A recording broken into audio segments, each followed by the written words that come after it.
voyons que ta moisson peut être polluée. Ta moisson peut être divertie. Diverted. Je ne sais pas quel est le bon mot en français. Corrompu. Corrompu, voilà. Elle était censée être une bonne moisson qui bénit ta famille, qui bénit ta vie. Et puis, qu'est-ce qui s'est passé? Pendant que tu dormais, pendant que tu n'étais pas attentif, celui-là qui est toujours derrière les enfants de Dieu, on dit qu'il rôde derrière comme un lion à la recherche de qui? Dévorer. C'est lui qui vient dans ta vie s'aimer la mauvaise semence. Est-ce que je parle à quelqu'un? Si tu es béni, dis Alléluia. Amen. Amen, amen, amen, amen. Gloire à Dieu. Nous allons lire cette parole à Matthieu 13, verset 24. Lèvons-nous dans la présence de Dieu, parce que ça va être la lecture en fait qui soutient pratiquement l'étude de ce jour. Lisons ensemble, élève ta voix pour que cette parole s'inscrive dans ton cœur pendant que tu la lis. Lisons au nom de Jésus. Il leur proposa une autre parabole et il dit: le royaume des cieux est semblable à un homme qui a semé une bonne semence dans son champ. Mais pendant que les gens dormaient, son ennemi vint, sema de l'ivraie parmi le blé et s'en alla. Lorsque l'herbe eut poussé et donné du fruit, l'ivraie parut aussi. Les serviteurs du maître de la maison vinrent lui dire: Seigneur, n'as-tu pas semé une bonne semence dans ton champ? D'où vient donc qu'il y a de l'ivraie? Et il leur répondit: c'est un ennemi qui a fait cela. Et les serviteurs lui dirent: veux-tu que nous allions l'arracher? Non, dit-il, de peur qu'en arrachant l'ivraie, vous ne déraciniez en même temps le blé. Laissez croître ensemble l'un et l'autre jusqu'à la moisson. Et à l'époque de la moisson, je dirais au moissonneur: arrachez d'abord l'ivraie et liez-la en gerbe pour la brûler, mais amassez le blé dans mon grenier. Est-ce qu'on peut acclamer cette parole-là? Ça, c'est notre Seigneur Jésus qui parle. Alléluia. Et la personne qui est le maître, celui qui décrit comme le maître, n'est rien d'autre que Dieu lui-même. Parce qu'il déclare qu'il est le Seigneur de la moisson. Alléluia. Donc il y a un Seigneur sur ta moisson. C'est Dieu lui-même.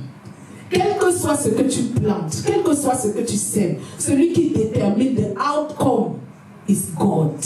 Amen. Alléluia. Celui qui apprécie si ta semence était bien ou pas, c'est Dieu. Amen. Alors nous voyons ici une histoire qui nous frappe. Une parabole. Et Jésus avait cette intelligence fine de parler aux gens avec des images. Donc il te donne une image de quelque chose que tu maîtrises très bien. Parce qu'il sait que quand il te parle de cette manière, tu vas bien comprendre. Et pour certains de nous ici qui ont des rêves, qui ont le don des rêves, crois-moi, les choses que tu vois en rêve, même quand ça a l'air d'un cartoon, c'est parce qu'il sait que tu comprends les cartoons. Alléluia. Même quand ça a l'air d'un dessin animé, tu vois les gens qui luttent comme Tarzan. Prends bien le rêve là au sérieux. Il te parle avec le langage que tu comprends. Alléluia. Donc notre Dieu est très intelligent. Croyez à son intelligence, il est très méticuleux dans la manière de communiquer avec les humains. Donc nous voyons que ici, on nous montre le danger. Le danger qui est toujours en train de, qui est toujours en train de flotter autour des bénédictions des enfants de Dieu. Parce que honnêtement, est-ce que vous allez dire que c'est Dieu qui fait ça? Est-ce que c'est Dieu qui veut qu'on vienne semer la mauvaise graine là où toi tu as semé la bonne graine? Parce que ce passage veut dire en d'autres termes que toi tu as fait ton projet. C'est ça ta semence. Tu as déposé ton projet, tu as fait tous tes calculs, tout est beau. Et pendant que toi tu es maintenant en train de te réjouir en disant: oh, je pense que mon affaire là va marcher. Il y a quelqu'un d'autre que l'ennemi est en train de préparer ou a déjà placé sur le même domaine où toi tu es pour faire quelque chose qui ressemble à ce que tu as fait mais qui n'a pas la même valeur. Est-ce que j'ai expliqué? Non, je reprends l'explication. Tu as fait une belle œuvre d'art. On voit des tableaux ici. Tu as peint ton tableau. Tu es Picasso. N'est-ce pas? Tu es un peintre chevronné reconnu. Maintenant, tu finis de faire ta toile. Ta toile est censée être vendue à 10, 15 millions, une seule toile. Mais pendant que toi tu dors et tu attends la galerie demain où on va te célébrer, il y a un autre qui est derrière la nuit en train de griffonner un tableau qui ressemble au tien, mais c'est un fake. Alléluia. Il est en train de faire un fake. Il dit, bon, comme on veut vendre ça à 15 millions, je vais aller la nuit changer. Je vais prendre l'œuvre qui était originale, je cache. Je mets maintenant le fake là-bas en haut. Alléluia. Donc on va acheter, on croit qu'on a acheté la vraie œuvre d'art, mais en fait on a acheté the fake one. Alléluia. Donc c'est de ça qu'il s'agit. Toi tu as prié depuis, tu dis Seigneur, le célibat me fatigue. Amène-moi un mari. Amen. Ou tu as dit Seigneur, voilà, je suis fatigué de laver mes jeans. Amène-moi une femme qui va aussi m'aider. N'est-ce pas? Donc Dieu, dans sa bienveillance, il est en train de préparer une chérie pour toi.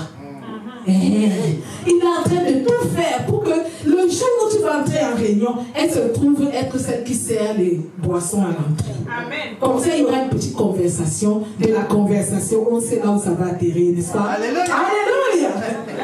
Donc pendant que Dieu a ce beau projet pour toi, un ennemi est caché, dit, donc Théodore va être béni comme ça. Il va avoir une belle femme comme ça.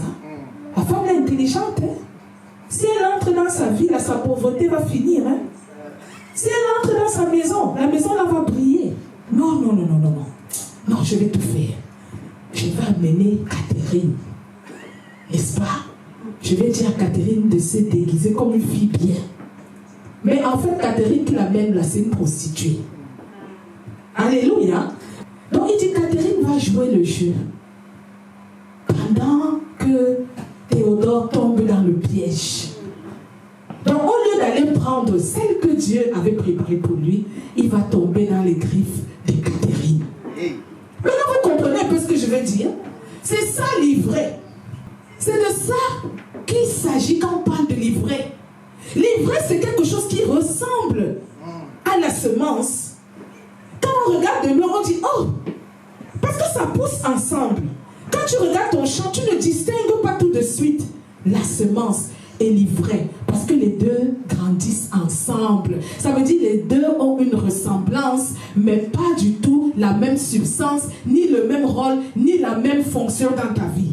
Alléluia. Donc ça te revient à toi et moi de discerner et de voir où est la volonté de Dieu dans ce qui m'arrive.